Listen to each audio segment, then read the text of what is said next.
কাকে থ্রেট দিচ্ছ? মার বড় গলা। কাকে থ্রেট দিচ্ছ দাদা? অন্যায় করেছো আবার থ্রেট দিচ্ছ? হ্যাঁ, আমি যদি অন্যায় করে আমি ফাঁসি নিয়ে নেবো। তো অন্যায় করনি তুমি? একে লাগেনি? চলে দে না। আমি কেন ফাঁসিতে চলবো? আইন আইন আছে, দেশের আইন আছে। তুই চলে যা না। প্রিলিমিনারিতে এই প্রশান্ত বর্মন ৮০,৯৪৭ র্যাঙ্ক করেছিলেন। তার পিছন মানে তিনি ৭৩,০০০ প্রার্থীর পিছনে ছিলেন। তিনি WBCS পেয়ে গেলেন এবং তিনি WBCS এক্সিকিউটিভ হয়ে বিডিওর চাকরি পেলেন। মেন পরীক্ষায় তিনি ইংরেজিতে 0 পেয়েছিলেন, সেটা বাড়িয়ে করে দেওয়া হয়েছিল ১৬২, আর বাংলায় পেয়েছিলেন ১৮, সেটা বাড়িয়ে করে দেওয়া হয়েছিল ১৬৮। ফলে তিনি WBCS এক্সিকিউটিভ পরীক্ষা প্রথম হয়ে প্রিলিমিনারিতে মাত্র ১৩ পেয়ে, যেখানে cut off marks ১২২ WBCS executive হয়েছে, সে যে প্রচুর টাকার বিনিময়ে এই চাকরিটি কিনেছে এইটা নিয়ে কোনো সন্দেহের অবকাশ নেই। আরও যারা WBCS দিয়েছিলেন সেই WBCS এক্সিকিউটিভদের মধ্যে এরকম প্রশান্ত বর্মন অনেক আছে। মাননীয় মুখ্যমন্ত্রী এই যে ঘটনা, এর দায় প্রত্যক্ষভাবে অস্বীকার করতে পারেন না, কারণ তিনি ওই বিভাগের মন্ত্রী। যে কোনো আমরা সরকারি কর্মচারী, আমাদের তো সব কিছু অনুমোদন নিতে হয়। তাহলে যিনি পারমিশন দিয়েছিলেন তার বিরুদ্ধেও তো তদন্ত হওয়া দরকার। তার এতটাই প্রভাব যে কলকাতা হাইকোর্টে 9 বছর ধরে তার বিরুদ্ধে এরকম একটা ভয়ঙ্কর মামলা পড়ে রয়েছে, মাননীয় বিচারপতিরা তার শুনানি করছেন না। যে সোনার পরিমাণটা এতটাই বেশি যে সেই পরিমাণটা প্রকাশ হয়ে গেলেই উনি বিপদে পড়ে যাবেন। তাহলে কি সোনা পাচারের সঙ্গে তার কোনো যোগাযোগ আছে? এ কিন্তু ভাবার বিষয় আছে। সরকার পক্ষের লোকেরা, শাসক দলের শীর্ষ নেতৃত্ব ভয় পাচ্ছে যে প্রশান্ত বর্মনের বিরুদ্ধে কোনো ব্যবস্থা নিতে গেলে প্রশান্ত বর্মন এমন কিছু কথা ফাঁস করে দেবে বা এমন কিছু তথ্য প্রমাণ হাজির করবে যাতে তারা বিপদে পড়বে। যে বিচারক এই আগাম জামিনের নির্দেশ দিয়েছেন তার বিরুদ্ধে কিন্তু তদন্ত করা। তিনি এমনি এমনি এই নির্দেশ দেননি। হয় তিনি বিচারক পদে বসার অযোগ্য, তিনি জানেনই না কোন ক্ষেত্রে আগাম জামিন দেওয়া যায়, কোন ক্ষেত্রে দেওয়া যায় না, অথবা তিনি কোনো বিনিময় মূল্যে কিংবা কোনো চাপের কাছে নথি স্বীকার করে কিংবা ভয়ে তিনি আগাম জামিন দিয়েছেন। আমার বাড়িতে সোনা চুরি হয়নি, এই বিবৃতিটা দেওয়ার মধ্য দিয়ে উনি কিন্তু এই সন্দেহটা উস্কে দিয়েছেন যে সোনার পরিমাণটা অনেক বেশি এবং সেই বেশি পরিমাণ সোনা তার কাছে থাকাটাও কিন্তু তদন্তযোগ্য। স্যার, রাজগঞ্জের বিডিও প্রশান্ত বর্মন, তার বিরুদ্ধে যে অভিযোগ উঠেছিল সেই অভিযোগের ভিত্তিতে তার বেল রিজেক্ট করে দেওয়া হয় হাইকোর্টের তরফ থেকে। তারপর থেকেই তিনি বেপাত্তা। এই বেপাত্তা এখনও খুঁজে পাওয়া যাচ্ছে না। কার আশ্রয়ে রয়েছেন তিনি? কে বলছে খুঁজে পাওয়া যাচ্ছে না? প্রশান্ত বর্মন এবং তার মানে পুরো ইতিবৃত্ত একটা মানে আমাদের স্তম্ভিত করে দিচ্ছে যে পশ্চিম বাংলায় আদৌ কোনো প্রশাসন আছে না সত্যি সত্যি একটা জঙ্গল রাজ চলছে। তা এই প্রশান্ত বর্মন 2017 সালে WBCS এক্সিকিউটিভ হিসেবে চাকরিতে যোগ দেয়। তা এর পিএসসির পরীক্ষায় রোল নাম্বার ছিল 1700353। তখন পিএসসির চেয়ারম্যান ছিলেন দেবাশিস বসু। তা পিএসসির 2টো পরীক্ষা হয় WBCS এক্সিকিউটিভে, একটা হচ্ছে প্রিলিমিনারি, একটা হচ্ছে ফাইনাল। তা প্রিলিমিনারি পরীক্ষায় এই রাজগঞ্জের বিডিও প্রশান্ত বর্মন পেয়েছিল 200 নম্বরের মধ্যে 13.73, মানে 13 থেকে কিছুটা বেশি। কাট অফ মার্কস ছিল 122 এবং তার পার্সেন্টেজ অফ মার্কস হচ্ছে 6.8%। তা কোনোভাবেই এই প্রশান্ত বর্মন প্রিলিমিনারি থেকে মেন পরীক্ষা সে দিতে পারে না, কারণ মেন পরীক্ষা দিতে গেলে মিনিমাম 122 নম্বর পেতে হবে। সেখানে সে 13.73 নম্বর পেয়ে বা পার্সেন্টেজ হিসেবে 6.8% নম্বর পেয়ে তিনি মেন পরীক্ষায় বসলেন এবং মেন পরীক্ষায় তিনি ইংরেজিতে 0 পেয়েছিলেন, সেটা বাড়িয়ে করে দেওয়া হয়েছিল 162, আর বাংলায় পেয়েছিলেন 18, সেটা বাড়িয়ে করে দেওয়া হয়েছিল 168। ফলে তিনি WBCS এক্সিকিউটিভ পরীক্ষা প্রথম হয়ে যান। মজার ব্যাপার হচ্ছে প্রিলিমিনারিতে এই প্রশান্ত বর্মন 80,947 র্যাঙ্ক করেছিলেন। তার পিছন মানে তিনি 73,000 প্রার্থীর পিছনে ছিলেন। তা তিনি ডাব্লিউবিসিএস পেয়ে গেলেন এবং তিনি ডাব্লিউবিসিএস এক্সিকিউটিভ হয়ে বিডিওর চাকরি পেলেন। স্বাভাবিকভাবে এইভাবে কেউ ডাব্লিউবিসিএস হতে পারে না। এই যে তিনি ডাব্লিউবিসিএস হয়েছেন এটা বলতে কোনো দ্বিধা দ্বন্দ্ব নেই, এটা হচ্ছে একটা অত্যন্ত দুর্নীতিমূলক নিয়োগ। এবং যে প্রিলিমিনারিতে মাত্র 13 পেয়ে যেখানে cut off marks 122 WBCS executive হয়েছে, সে যে প্রচুর টাকার বিনিময়ে এই চাকরিটি কিনেছে এইটা নিয়ে কোনো সন্দেহের অবকাশ নেই। এবং ওই বছরেই আরও যারা ডাব্লিউবিসিএস দিয়েছিলেন সেই ডাব্লিউবিসিএস এক্সিকিউটিভদের মধ্যে এরকম প্রশান্ত বর্মন অনেক আছে। মানে পুরো ওই সময়ের পরীক্ষাটাই পুরো ওই টাকা দাও ডাব্লিউবিসিএস হও এই পদ্ধতিতে হয়েছিল। এবার এই মানে প্রশান্ত বর্মন কতটা প্রভাবশালী দেখুন। পিএসসির একজন অবসরপ্রাপ্ত কর্মী, তার নাম হচ্ছে রামচন্দ্র ভট্টাচার্য। তিনি কলকাতা হাইকোর্টে একটা মামলা করেছিলেন, তার আইনজীবী ছিলেন গৌরব কুমার বসু। তিনি বলেছিলেন যে প্রশান্ত বর্মন এই নম্বর পেয়েছে, কাজেই সে ডাব্লিউবিসিএস পরীক্ষায় এক্সিকিউটিভ পরীক্ষায় ফার্স্ট হওয়া তো দূরের কথা, সে মেন পরীক্ষাতেই বসতে পারে না। এবং এই বছরে যে ডাব্লিউবিসিএস যা হয়েছে সবই এরকম দুর্নীতিমূলকভাবে হয়েছে। প্রথম, প্রশান্ত বর্মনের বিরুদ্ধে ব্যবস্থা নেওয়া হোক, আর দ্বিতীয় হচ্ছে যে ওই পুরো ইয়ারের যারা ডাব্লিউবিসিএস এক্সিকিউটিভ হয়েছে তাদের প্রত্যেকের বিরুদ্ধে তদন্ত করে যারা এরকম দুর্নীতিমূলক উপায়ে নিয়োগ পেয়েছে তাদের বিরুদ্ধে ব্যবস্থা নেওয়া হোক। কলকাতা হাইকোর্টে মামলা করলেন। ভদ্রলোকের নাম হচ্ছে রামচন্দ্র ভট্টাচার্য, তার আইনজীবী হচ্ছেন ওই গৌরব কুমার বসু। এবার গৌরব কুমার বসু ইনি তো আইনজীবী, ইনি ওই রামচন্দ্র ভট্টাচার্যের দেয়া তথ্যের উপর পুরোপুরি নির্ভর না করে উনি আবার পিএসসিতে একটা আরটিআই করলেন, তথ্যের অধিকার আইনে একটা অ্যাপ্লিকেশান করলেন। তাতে পিএসসির একজন ডেপুটি সেক্রেটারি এবং SPIO, state public information officer, তিনি কিন্তু জানালেন যে হ্যাঁ 2017 প্রিলিমিনারিতে ওই 200-র মধ্যে 13.7 তিনি পেয়েছেন ওই প্রশান্ত বর্মন। তা এখন প্রথম প্রশ্ন হচ্ছে যে এই নম্বর পেয়ে সে ডাব্লিউবিসিএস পেয়েছে, মানে চাকরিটা অনেক মানে টাকা দিয়ে সে কিনেছে, একদম বাংলা কথা। এইবারে আসুন যে তার বিরুদ্ধে মামলা হয়েছে, আজকে 2025 সাল হয়ে গেল, 9 বছর এই মামলা পেন্ডিং রয়েছে কলকাতা হাইকোর্টে। 6 জন স্থায়ী বিচারপতি চলে গেছেন, 4 জন অস্থায়ী প্রধান বিচারপতি চলে গেছেন, মানে 10 জন প্রধান বিচারপতি কলকাতা হাইকোর্ট থেকে কাজ করে চলে গেলেন। কিন্তু এই প্রশান্ত বর্মন এবং ওই 2016-17 ব্যাচের যে ডাব্লিউবিসিএস নিয়ে যে অভিযোগ, তার কিন্তু কোনো রকম শুনানিই হলো না, তদন্ত হলো না। এবার রাজ্য সরকার স্বয়ং খোদ রাজ্য সরকার যে এই দুর্নীতির সঙ্গে জড়িয়ে, তার বড় প্রমাণ হচ্ছে যে ডাব্লিউবিসিএস এক্সিকিউটিভদের বিষয়টা দেখেন। Home personnel and administrative reforms বলে একটি ডিপার্টমেন্ট, কর্মীবর্গ ও প্রশাসনিক সংস্কার বিভাগ, যার মন্ত্রী হচ্ছেন মাননীয় মুখ্যমন্ত্রী। কাজেই এই প্রশাসনিক সংস্কার বিভাগ যদি মনে করতেন যে না এই ধরনের দুর্নীতিমূলক নিয়োগ হয়েছে, আমরা ব্যবস্থা নেব, তাহলে তাদের কিচ্ছু করতে হতো না, কোনো আইন আদালত কোনো তদন্ত কিচ্ছুর প্রয়োজন ছিল না।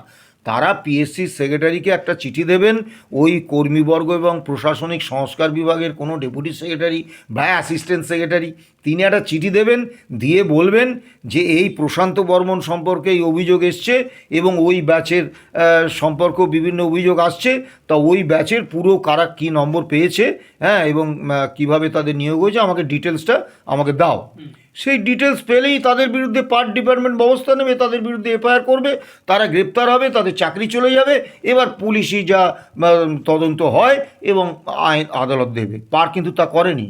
অর্থাৎ মাননীয় মুখ্যমন্ত্রী এই যে ঘটনা, এর দায় প্রত্যক্ষভাবে অস্বীকার করতে পারেন না, কারণ তিনি ওই বিভাগের মন্ত্রী। এবারে আসুন, এর প্রথম ডাব্লিউবিসিএসদের পোস্টিং সাধারণত হয় হোম ডিস্ট্রিক্টে, হয় না, বাড়ির কাছে হয় না। তাই এর পোস্টিং হলো কালচিনি ব্লকে, যেটা ওর নিজের ব্লক নয়, কিন্তু ওর বাড়ি যেখানে তার থেকে একটুখানি দূরে। এবারেতে তারপর 2023 সালে তাকে আনা হলো রাজগঞ্জে। রাজগঞ্জে থাকার পরে বিডিওদের যে স্বাভাবিক বদলি হয় সেই রকমভাবে তার বদলি করা হলো ডেপুটি ম্যাজিস্ট্রেট এবং ডেপুটি কালেক্টর পদে উত্তর দিনাজপুরের রায়গঞ্জে। তিনি গেলেন না এবং বললেন যে আমি ল পড়ছি, আমার ল পরীক্ষার সামনে, সেই জন্যে আমি যাব না রাজগঞ্জে। এখানেও একটা ঘাবলা আছে। যে কোনো দেশ, আমাদের দেশের যে কোনো ইউনিভার্সিটিতে ল পড়ানো হয় কিন্তু একদম রেগুলার কোর্স। সেখানে কিন্তু লয়ের কোনো ডিস্ট্যান্স কোর্স বা কোনো দূরশিক্ষা এসব ব্যাপার কিন্তু নেই। তাহলে তুমি রাজগঞ্জের বিডিও, তুমি একটা 24 ঘন্টার সরকারি কর্মচারী, তুমি কিভাবে তুমি এই লটা পড়লে, কখন পড়লে? তোমার যে পরীক্ষা তুমি কখন পড়লে? তাহলে হয় তুমি এই এতে চাকরি করোনি, WBCS এক্সিকিউটিভ হিসেবে বিডিওর যে দায়িত্ব তোমাকে দেওয়া হয়েছিল তুমি সে দায়িত্ব পালন করোনি, তুমি সেখানে থাকতে না, তুমি তোমার ওই ল কলেজে থাকতে, অথবা তুমি বিডিওর দায়িত্বটা পালন করতে কিন্তু ল কলেজে তোমার হয়ে কেউ অ্যাটেন্ডেন্স দিয়ে দিত। এটাও তো একটা বিরাট দুর্নীতি। এবং সরকারের পারমিশন নিয়েছিলেন তিনি ল পড়ার আগে। যে কোনো আমরা সরকারি কর্মচারী, আমাদের তো সব কিছু অনুমোদন নিতে হয়। তাহলে যিনি পারমিশন দিয়েছিলেন তার বিরুদ্ধেও তো তদন্ত হওয়া দরকার। তিনি একটা রেগুলার কোর্সে একজন সরকারি কর্মচারীকে 4 বছর বা 5 বছর বা 3 বছরের কোর্সে তিনি পড়ার অনুমোদনটা দিলেন কী করে? তা সেটা নিয়েও একটা তদন্ত হওয়া দরকার। এবার এই একে 2025 সালের 14ই জুন ওই একসঙ্গে অনেকগুলো WBCS প্রায় 300-350 WBCS বদলি অর্ডার হলো না, তা তখন তাকে দেয়া হলো কালিম্পং জেলার পেডংয়ে, তাকে বদলি করা হলো। তিনি গেলেন না, তিনি সোজাসুজি বললেন আমি যাব না। তারপরে তাকে সম্প্রতি ওই অনেকগুলো WBCS সঙ্গে তাকে রায়গঞ্জে উত্তর দিনাজপুরের ডেপুটি ম্যাজিস্ট্রেট ডেপুটি কালেক্টর করে পাঠানো হলো, তিনি গেলেন না। তাহলে আপনারা বুঝতে পারছেন যে এই প্রশান্ত বর্মন কতটা প্রভাবশালী এবং দুর্নীতির সঙ্গে কতটা সম্পৃক্ত। কারণ তিনি নিয়োগটাই পেয়েছেন দুর্নীতিমূলক উপায়ে, 1 নম্বর। 2 নম্বর, তার এতটাই প্রভাব যে কলকাতা হাইকোর্টে 9 বছর ধরে তার বিরুদ্ধে এরকম একটা ভয়ঙ্কর মামলা পড়ে রয়েছে, মাননীয় বিচারপতিরা তার শুনানি করছেন না। এটা নিয়েও তো তদন্ত হওয়া দরকার, কেন কলকাতা হাইকোর্ট। আর এ তো কোনো জটিল বিষয় নয়, সে সত্যি 13.73 পেয়েছে প্রিলিমিনারিতে, এটা সরকারি তথ্য। কারণ PSC ডেপুটি সেক্রেটারি এবং স্টেট পাবলিক ইনফরমেশন অফিসার একদম তথ্য দিয়ে এই গৌরববাবুকে RTI উত্তরে জানিয়েছে, সরকারি তথ্য। তাহলে এখানে কেন কলকাতা হাইকোর্ট আজও এই মামলাটার শুনানি করছেন? মানে তিনি এতটাই প্রভাবশালী। এবারেতে দেখুন, তিনি তো চাকরি করছেন বিডিওর, 2017-তে জয়েন করেছেন, আজকে 2025। তিনি কত টাকা উপায় করেছেন, সরকার তাকে কত মাইনে দিয়েছে। তার হচ্ছে দিনহাটাতে একটা প্রাসাদোপম বাড়ি আছে, শিলিগুড়ির মাটিগাড়ায় 6 কাঠা জমির উপরে একটা বাংলো আছে, আবার এই কলকাতার নিউ টাউনে যেখানে ওই স্বপন কামিল্লা খুনের ঘটনাটা ঘটে সেখানে আবার একটি 4 তলা আবাসন আছে। তা তিনি এই সামান্য দিন ভিডিও থেকে তিনি কিভাবে এত বিপুল সম্পত্তি করলেন, এবং আরও আছে যেগুলোর আমার কাছে সঠিকভাবে নেই বলে আমি বলতে পারছি না, আরও আছে। তারপরে বিষয় হচ্ছে, আর সবথেকে মজার বিষয় দেখুন, ঘটনাটা ঘটেছে নিয়ে, তার বাড়ি থেকে সোনা চুরি হয়েছে। সেই সোনা চুরির জন্য চোরকে ধরে তিনি ওই স্বপন কামিল্লা, তার হচ্ছে সোনার দোকান, তার কাছে তিনি পৌঁছিয়ে গেছেন। তাকে বাড়ি থেকে তার নীলগাতি ওলা গাড়ি করে তুলে নিয়ে এসছেন, নিয়ে এসে ওই নিউ টাউনের 4 তলা আবাসনে বেধড়ক পিটিয়েছেন, পিটিয়ে মেরে ফেলে ওই একটা খালে ফেলে দিয়েছেন। এই হচ্ছে ঘটনা। কিন্তু এই রাজগঞ্জের ভিডিওকে যখন সাংবাদিকরা প্রশ্ন করছে যে আপনি এরকম করেছেন, আপনার বিরুদ্ধে এই অভিযোগ, স্বপন কামিল্লার পরিবারের লোকেরা আপনার বিরুদ্ধে FIR করেছে, উনি বলছেন আমার বাড়িতে কোনো সোনা চুরিই হয়নি। মানে সোনা চুরির বিষয়টাকেই উনি অস্বীকার করছেন। কেন? কারণ তাহলে কি এটাই ঘটনা যে সোনার পরিমাণটা এতটাই বেশি যে সেই পরিমাণটা প্রকাশ হয়ে গেলেই উনি বিপদে পড়ে যাবেন। তাহলে কি সোনা পাচারের সঙ্গে তার কোনো যোগাযোগ আছে? এ কিন্তু ভাবার বিষয় আছে। এবার স্বপন কামিল্লার পরিবার তার বিরুদ্ধে তাকে মূল অভিযুক্ত করে করলো, এফআইআর করলো, এবং পারিপার্শ্বিক যা তথ্য প্রমাণ, সিসিটিভির ফুটেজ, বিভিন্ন সাক্ষ্য, এতে পুলিশ নিশ্চিত হলো যে প্রশান্ত বর্মন এই ঘটনা, এমনকি বিমানের টিকিট থেকে আরম্ভ করে বিমানের তার বসা অবস্থায় ছবি সব কিছু পুলিশ সংগ্রহ করেছে। পুলিশ তদন্ত যে করেছে অত্যন্ত প্রশংসনীয় উদ্যোগ, এবং তাতে পুলিশ কিন্তু একদম খোলাখুলি, তারা কোনো লুকোচুরি রাখেনি। প্রশান্ত বর্মন যে এই ঘটনার মূল অভিযুক্ত এবং সে যে এই ঘটনাটা ঘটিয়েছে, এবং সরকারি গাড়ি করে যে একজনকে অপহরণ করে তুলে নিয়ে আসা হয়েছে এবং তুলে নিয়ে এসে তাকে মেরে খালে ফেলে দেওয়া হয়েছে, হ্যাঁ, এটাও কিন্তু প্রমাণিত সত্য। কিন্তু পুলিশ তাকে গ্রেপ্তার করছে না। কেন গ্রেপ্তার করছে না কেন? তাহলে পুলিশের উপর, পুলিশ তার বাকি যে আরও সাঙ্গপাঙ্গ যারা ওই হত্যাকাণ্ডে তার সহযোগী ছিল তাদেরকে সব গ্রেপ্তার করে ফেলেছে, কিন্তু এই প্রশান্ত বর্মনকে গ্রেপ্তার করতে পারছে না। কেন পাচ্ছে না? প্রশান্ত বর্মন আগাম জামিন নিয়েছেন তো অনেক দিন পরে, তখন প্রায় বেশ কিছুদিন কেটে গেছে। তা পুলিশ এক্ষেত্রে যে কোনো সাধারণ অভিযোগ হলে পুলিশ কী করে? পুলিশ তো প্রথম মূল অভিযুক্তকে এফআইআরে প্রাথমিকভাবে তার বিরুদ্ধে প্রমাণ হোক না হোক, পুলিশ এফআইআরে খুনের অভিযোগে এফআইআর হলে অন্তত যার বিরুদ্ধে অভিযোগ তাকে ডেকে জিজ্ঞাসাবাদ করে। জিজ্ঞাসাবাদটা কিন্তু দেরি করে না, তাকে ডেকে পাঠিয়ে জিজ্ঞাসাবাদ করে যদি তার বক্তব্যে কোনো অসঙ্গতি পায়, যদি মনে করে যে না এই খুনের ঘটনা ঘটিয়ে থাকতে পারে, প্রাথমিক পাওয়া যাচ্ছে, তখন তাকে গ্রেপ্তার করে। কিন্তু পুলিশ তাকে জিজ্ঞাসাবাদই করলো না। সে নয় আজকে পালিয়ে বেড়াচ্ছে। এতদিন তো খুনের ঘটনার পরে অতদিন হয়ে গেছে, তো আগাম জামিন নেওয়ার আগে অতদিন গেছে, পুলিশ তো তাকে গ্রেপ্তার করছে না। কেন করছে না? এবার আপনি বলবেন, আমি দেখলাম দু একটা সংবাদ মাধ্যমে লেখা হয়েছে যে তিনি ভিডিও তো প্রশাসনিক অফিসার, ওই জন্য পুলিশ গ্রেপ্তার করেনি। আমি আপনাকে একটা ছোট উদাহরণ দিই। শিলিগুড়িতে তখন পুলিশ কমিশনার কে জয়রামান, আর ওই শিলিগুড়িতেই একটা ওখানকার একটা বিরাট দুর্নীতির অভিযোগ ছিল গোদালা কিরণ কুমার, তখন তিনি মালদার জেলা শাসক, তার বিরুদ্ধে। তা অভিযোগটা শিলিগুড়ির। তা কে জয়রামন কিন্তু ওই জেলা শাসক গোদালা কিরণ কুমারকে কিন্তু গ্রেপ্তার করেছিলেন। একজন আইএএস অফিসার, তিনি একটা জেলা শাসক। তা একটা অভিযোগের ভিত্তিতে, দুর্নীতির অভিযোগ, খুনের অভিযোগ নয়, কিন্তু একটা দুর্নীতির অভিযোগে একজন পুলিশ অফিসার কে জয়রামন যদি কর্মরত বা আইএএস অফিসার একজন ডিএম গোদালা কিরণ কুমারকে গ্রেপ্তার করতে পারে, তাহলে বিডিও কোন ছাড়? এ তো একেবারে তৃণমূল স্তরের একেবারে নিচের তলার একজন অফিসার, একটা ব্লকের তিনি সর্বময় কর্তা, এর বাইরে তো কিছু নয়। পশ্চিমবাংলায় 394 ওপর ব্লক, 341টা ব্লক, তাহলে সেই 341টা ব্লকের একটা ব্লকের তিনি সর্বময় কর্তা, এই তো বিষয়। তাহলে এই ভিডিও তো একেবারে নিচের তলার একজন অফিসার, তো তাকে পুলিশ গ্রেপ্তার করতে পারছে না ভিডিও বলে। তার মানে এই প্রশান্ত বর্মনের মাথার উপর এমন একজনের হাত আছে যে পুলিশ সাহস করছে না তাকে গ্রেপ্তার করতে। দ্বিতীয় বিষয় হচ্ছে যে হয়তোবা সরকার পক্ষের লোকেরা, শাসক দলের শীর্ষ নেতৃত্ব ভয় পাচ্ছে যে প্রশান্ত বর্মনের বিরুদ্ধে কোনো ব্যবস্থা নিতে গেলে প্রশান্ত বর্মন এমন কিছু কথা ফাঁস করে দেবে বা এমন কিছু তথ্য প্রমাণ হাজির করবে যাতে তারা বিপদে পড়বে। যদি বলবেন কেন আমি এই কথা বলছি, আচ্ছা ও 13 পে WBCS পেল, WBCS এক্সিকিউটিভ পরীক্ষায় কে সফল হবে কে ব্যর্থ হবে, এই দুর্নীতিমূলক উপায়ে কাউকে সফল হিসেবে চিহ্নিত করা, এই ক্ষমতাটা কিন্তু প্রশাসন এবং শাসক দলের সর্বোচ্চ অথরিটি ছাড়া সম্ভব নয়।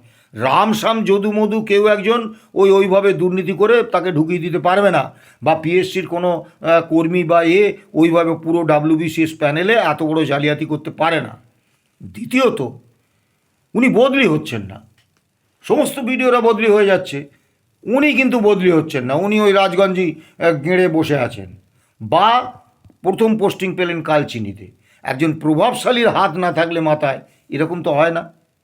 এবং সবথেকে বড় কথা, এই সোনার বিষয়ে যদি তদন্ত হতো, এবং ওনার যে এতগুলো বাড়ি, সোনা টোনা বাদ দিন, এই যে 3টে দিনহাটাতে এত বড় বাড়ি, এই যে শিলিগুড়ির মাটিগাড়ায় 6 কাঠার উপর বাংলো, এই যে নিউ টাউনে 4তলা আবাসন, নিউ টাউনের মতো জায়গায়, তার বিরুদ্ধে তো প্রপোর্শনেট অফ অ্যাসেটের অভিযোগে মামলা হবে, ভিজিলেন্স তদন্ত হবে, কেন হয়নি?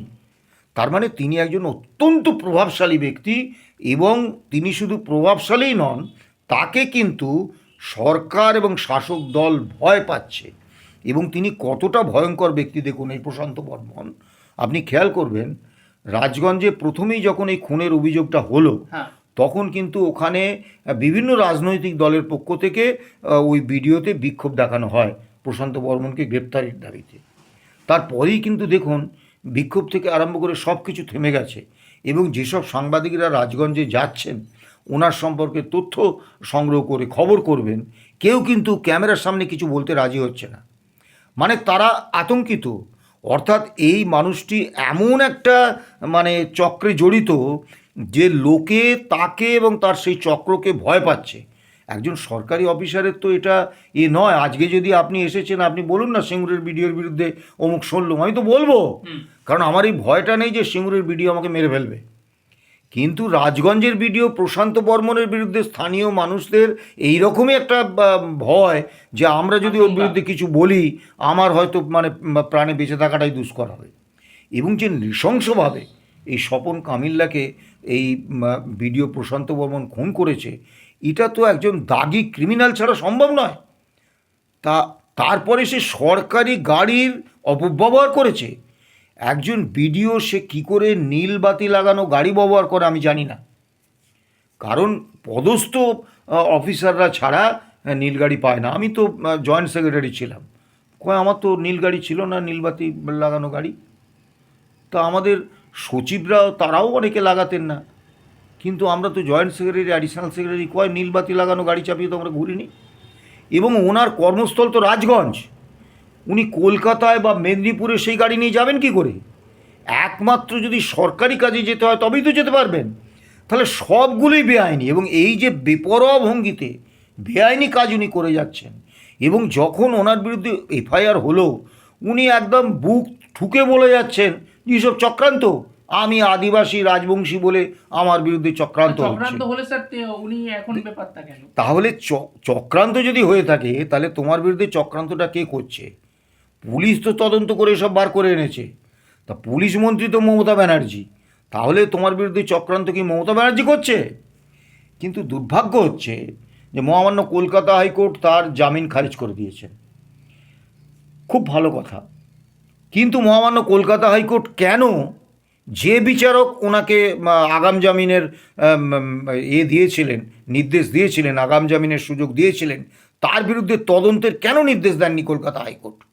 কারণ একজন খুনে প্রধান অভিযুক্ত, তিনি অত্যন্ত প্রভাবশালী, সেই রকম একজন লোককে নিম্ন আদালত কিভাবে আগাম জামিন দেয় যার বিরুদ্ধে খুনের অভিযোগ রয়েছে, যেখানে সরকারি আইনজীবীরা বলছেন যে এই প্রমাণের বিরুদ্ধে রয়েছে?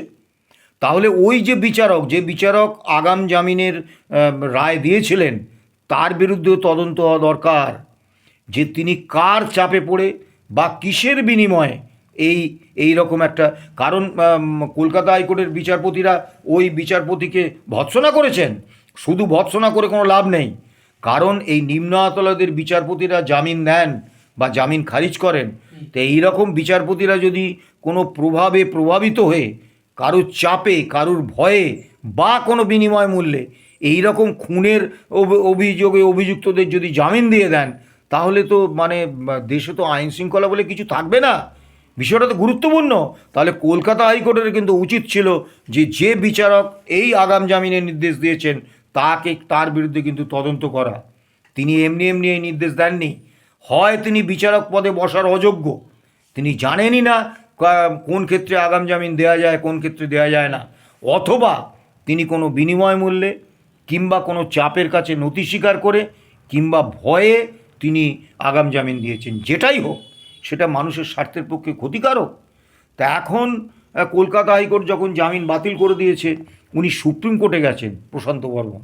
এবার আপনি ভাবুন, এখানেও সেই মানে তার যে তিনি যে মানে দুর্নীতিমূলক কাজকর্ম ওখানে চালাচ্ছিলেন, এবং অন্য কোনো চক্রে জড়িয়েছিলেন, তার বড় প্রমাণ হচ্ছে তিনি সুপ্রিম কোর্টে চলে গেলেন।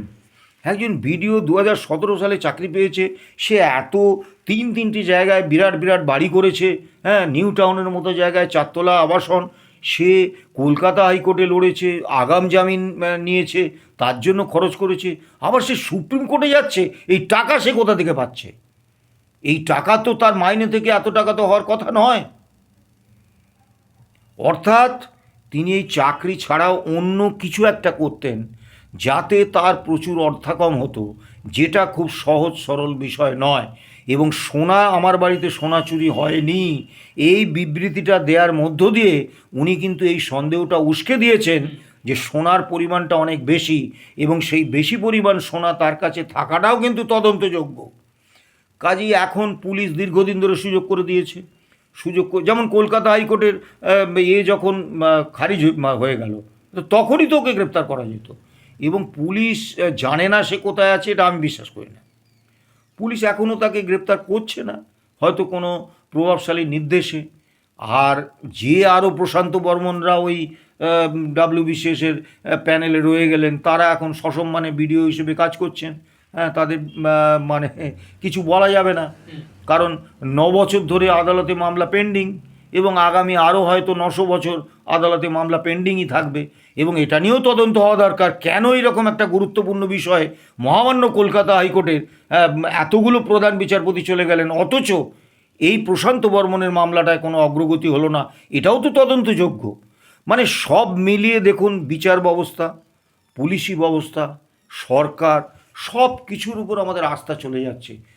একটা বিডিও, সে প্রশাসনিক প্রধান একটা ব্লকের, সে একটা মানে স্বর্ণ ব্যবসায়ীকে তুলে নিয়ে এসে নৃশংসভাবে পিটিয়ে খুন করছে, তার স্ত্রী, তার পরিবার কান্নাকাটি করতে করতে ঘুরছে।